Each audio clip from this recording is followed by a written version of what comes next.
महाशिवरात्रि के दिन भोलेनाथ के भक्त व्रत रखते हैं। यह मान्यता है कि इस दिन व्रत करने और शिव गौरी की विधिपूर्वक पूजा करने से सभी इच्छाएं पूर्ण होती हैं और जीवन में सुख, समृद्धि तथा खुशहाली का आगमन होता है।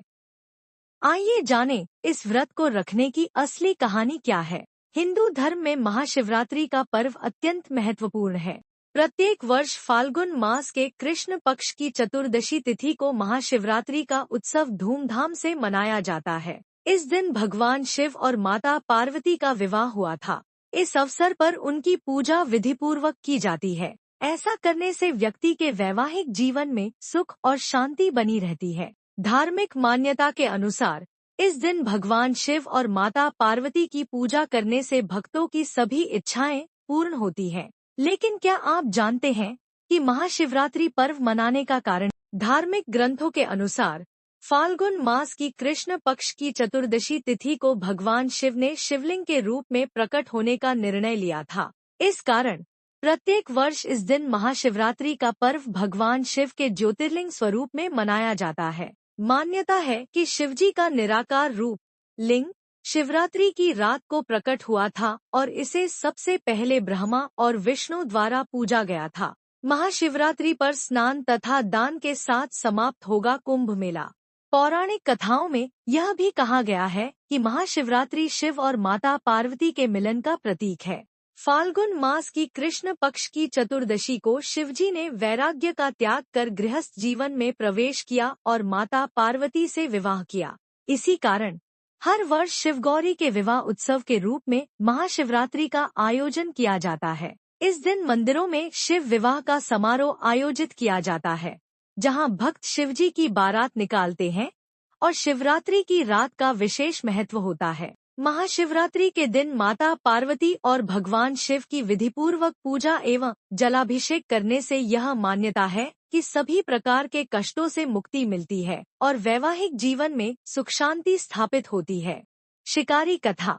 एक बार पार्वती जी ने भगवान शिवशंकर से पूछा, ऐसा कौन सा श्रेष्ठ तथा सरल व्रत पूजन है जिससे मृत्युलोक के प्राणी आपकी कृपा सहज ही प्राप्त कर लेते हैं? उत्तर में शिवजी ने पार्वती को शिवरात्रि के व्रत का विधान बताकर यह कथा सुनाई। एक बार चित्रभानु नामक एक शिकारी था। पशुओं की हत्या करके वह अपने कुटुंब को पालता था। वह एक साहूकार का ऋणी था, लेकिन उसका ऋण समय पर न चुका सका। क्रोधित साहूकार ने शिकारी को शिवमठ में बंदी बना लिया। संयोग से उस दिन शिवरात्रि थी। शिकारी ध्यानमग्न होकर शिव संबंधी धार्मिक बातें सुनता रहा। चतुर्दशी को उसने शिवरात्रि व्रत की कथा भी सुनी। संध्या होते ही साहूकार ने उसे अपने पास बुलाया और ऋण चुकाने के विषय में बात की। शिकारी अगले दिन सारा ऋण लौटा देने का वचन देकर बंधन से छूट गया। अपनी दिनचर्या की भांति वह जंगल में शिकार के लिए निकला, लेकिन दिन भर बंदी गृह में रहने के कारण भूख प्यास से व्याकुल था। शिकार करने के लिए वह एक तालाब के किनारे बेलवृक्ष पर पड़ाव बनाने लगा। बेल वृक्ष के नीचे शिवलिंग था जो विल्व पत्रों से ढका हुआ था। शिकारी को उसका पता न चला। 14 पड़ाव बनाते समय उसने जो टहनियां तोड़ी वे संयोग से शिवलिंग पर गिरी। इस प्रकार दिन भर भूखे प्यासे शिकारी का व्रत भी हो गया और शिवलिंग पर बेलपत्र भी चढ़ गए। एक पहर रात्रि बीत जाने पर एक गर्भिणी मृगी तालाब पर पानी पीने पहुंची। शिकारी ने धनुष पर तीर चढ़ाकर ज्यों ही प्रत्यंचा खींची। मृगी बोली, मैं गर्भिणी हूँ, शीघ्र ही प्रसव करूंगी। तुम एक साथ 2 जीवों की हत्या करोगे, जो ठीक नहीं है। मैं बच्चे को जन्म देकर शीघ्र ही तुम्हारे समक्ष प्रस्तुत हो जाऊंगी, तब मार लेना। शिकारी ने प्रत्यंचा ढीली कर दी और मृगी जंगली झाड़ियों में लुप्त हो गई। कुछ ही देर बाद एक और मृगी उधर से निकली। शिकारी की प्रसन्नता का ठिकाना न रहा। समीप आने पर उसने धनुष पर बाण चढ़ाया। तब उसे देख मृगी ने विनम्रतापूर्वक निवेदन किया, हे पारधी, मैं थोड़ी देर पहले ऋतु से निवृत्त हुई हूँ, कामातुर विरहिणी हूँ। अपने प्रिय की खोज में भटक रही हूँ। मैं अपने पति से मिलकर शीघ्र ही तुम्हारे पास आ जाऊंगी। शिकारी ने उसे भी जाने दिया। 2 बार शिकार को खोकर उसका माथा ठनका। वह चिंता में पड़ गया। रात्रि का आखिरी पहर बीत रहा था।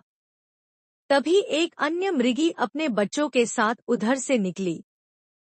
शिकारी के लिए यह स्वर्णिम अवसर था। उसने धनुष पर तीर चढ़ाने में देर नहीं लगाई। वह तीर छोड़ने ही वाला था कि मृगी बोली, हे पारधी, मैं इन बच्चों को इनके पिता के हवाले करके लौट आऊंगी। इस समय मुझे शिकारी हंसा और बोला, सामने आए शिकार को छोड़ दूं, मैं ऐसा मूर्ख नहीं। इससे पहले मैं 2 बार अपना शिकार खो चुका हूँ। मेरे बच्चे भूख प्यास से तड़प रहे होंगे। उत्तर में मृगी ने फिर कहा, जैसे तुम्हें अपने बच्चों की ममता सता रही है, ठीक वैसे ही मुझे भी। इसलिए सिर्फ बच्चों के नाम पर मैं थोड़ी देर के लिए जीवनदान मांग रही हूँ।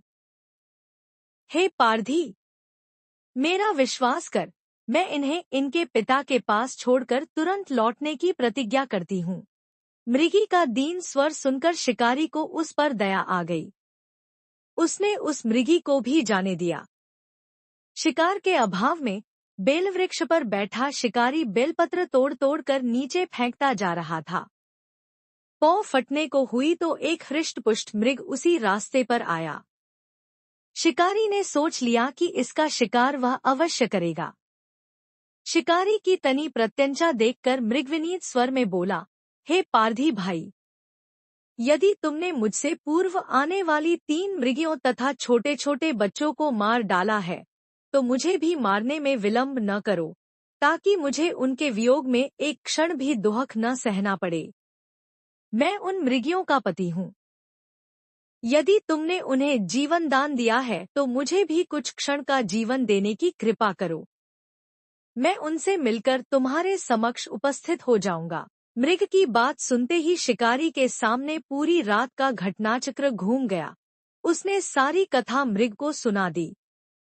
तब मृग ने कहा, मेरी तीनों पत्नियां जिस प्रकार प्रतिज्ञाबद्ध होकर गई हैं, मेरी मृत्यु से अपने धर्म का पालन नहीं कर पाएंगी। अतः जैसे तुमने उन्हें विश्वासपात्र मानकर छोड़ा है, वैसे ही मुझे भी जाने दो। मैं उन सबके साथ तुम्हारे सामने शीघ्र ही उपस्थित होता हूँ। उपवास, रात्रि जागरण तथा शिवलिंग पर बेलपत्र चढ़ने से शिकारी का हिंसक हृदय निर्मल हो गया था। उसमें भगवत शक्ति का वास हो गया था। धनुष तथा बाण उसके हाथ से सहज ही छूट गया। भगवान शिव की अनुकंपा से उसका हिंसक हृदय कारुणिक भावों से भर गया। वह अपने अतीत के कर्मों को याद करके पश्चाताप की ज्वाला में जलने लगा। थोड़ी ही देर बाद वह मृग सपरिवार शिकारी के समक्ष उपस्थित हो गया, ताकि वह उनका शिकार कर सके। किंतु जंगली पशुओं की ऐसी सत्यता, सात्विकता एवं सामूहिक प्रेम भावना देखकर शिकारी को बड़ी ग्लानि हुई।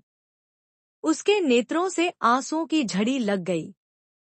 उस मृग परिवार को न मारकर शिकारी ने अपने कठोर हृदय को जीव हिंसा से हटा सदा के लिए कोमल एवं दयालु बना लिया। देवलोक से समस्त देव समाज भी इस घटना को देख रहे थे। घटना की परिणति होते ही देवी देवताओं ने पुष्पवर्षा की। तब शिकारी तथा मृग परिवार मोक्ष को प्राप्त हुए।